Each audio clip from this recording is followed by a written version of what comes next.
তোমাদের মধ্যে যারা মার্ভেল বা ডিসি কমিক্সের সিনেমা দেখতে ভালোবাসো তারা নিশ্চয়ই আল্ট্রন কিংবা টার্মিনেটরের মতো ভিলেনদের চেনো।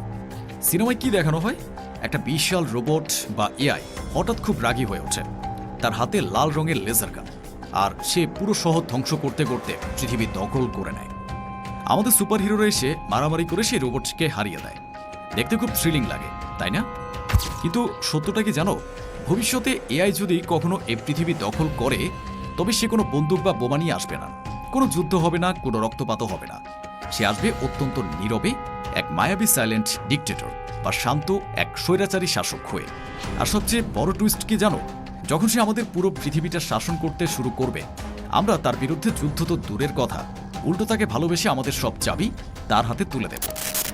আজ শব্দ তরঙ্গের পর্দায় আমরা এমন এক অদৃশ্য ফিউচার হ্যাকিংয়ের গল্প শুনব, যা অলরেডি আমাদের চারপাশটা বদলাতে শুরু করেছে। ইতিহাসের দিকে তাকালে আমরা কি দেখি? একজন রাজা বা ডিকটেটর যখন কোনো দেশ দখল করতে যেতেন, তখন হাজার হাজার সৈন্য, ঘোড়া আর তরবারি নিয়ে যুদ্ধ করতেন। রোমান সম্রাট জুলিয়াস সিজার কিংবা মহাবীর আলেকজান্ডারের গল্প আমরা সবাই কম বেশি জানি। তারা ভয় দেখিয়ে যুদ্ধ করে রাজ্য জয় করতেন। কিন্তু সত্যজিৎ রায়ের একটা বিখ্যাত সিনেমা আছে, নাম হীরক রাজার দেশ। মনে আছে সে মগজ থোলাই যন্ত্রের কথা, যেখানে হীরক রাজা জোর করে মানুষের মগজ থোলাই করে দিতেন, যাতে কেউ রাজার বিরুদ্ধে কথা না বলে। ভবিষ্যতের এই সুপার এআই হবে সে মগজ থোলাই যন্ত্রের এক ডিজিটাল সংস্করণ। সুকুমার রায়ের হজ বড়লয়ের মতো অদ্ভুত এক খেয়ালে সে আমাদের সবাইকে নাচাবে অদৃশ্য সুতো দিয়ে।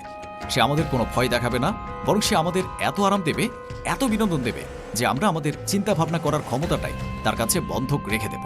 তুমি সকালে ঘুম থেকে উঠে কোন রঙের জামাটা পরবে, টিফিনে কোন খাবারটা অর্ডার করবে, কিংবা ইউটিউবে পরবর্তী কোন গানটা শুনবে, সেটা তোমার নিজের মন ঠিক করছে না। পর্দার আড়ালে বসে থাকা এআই অ্যালগোরিদম তোমার চোখের পলক আর ডোপামিন হরমোন হিসাব করে অলরেডি ঠিক করে রেখেছে।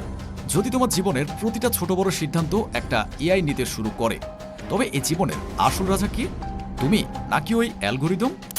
কবি জীবনানন্দ দাশ লিখেছিলেন, অদ্ভুত আধার এক এসেছে এ পৃথিবীতে আজ, যারা অন্ধ সবচেয়ে বেশি আজ চোখ দেখে তারা।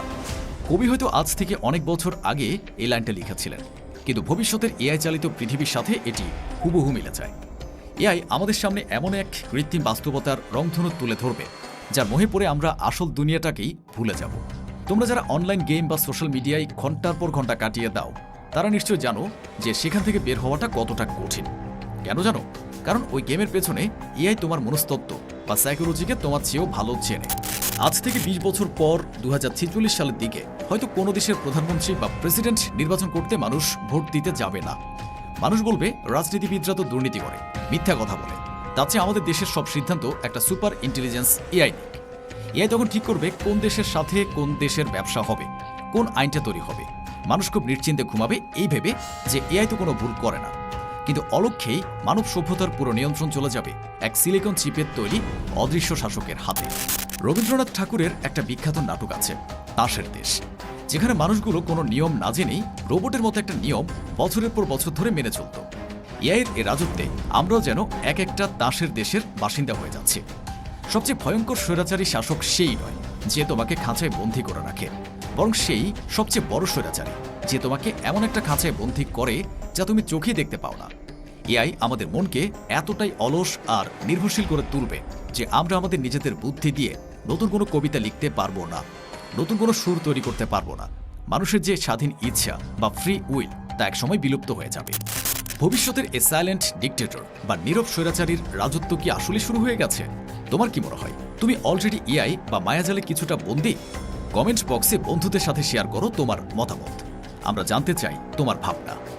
ভিডিওটি ভালো লাগলে তোমার বন্ধুদের সাথে শেয়ার করো, আর সপ্তরঙ্গের এই গভীর ও রহস্যময় দুনিয়াতে নিয়মিত যুক্ত থাকতে চ্যানেলটি সাবস্ক্রাইব করে বেল আইকনটি অন করে রাখো।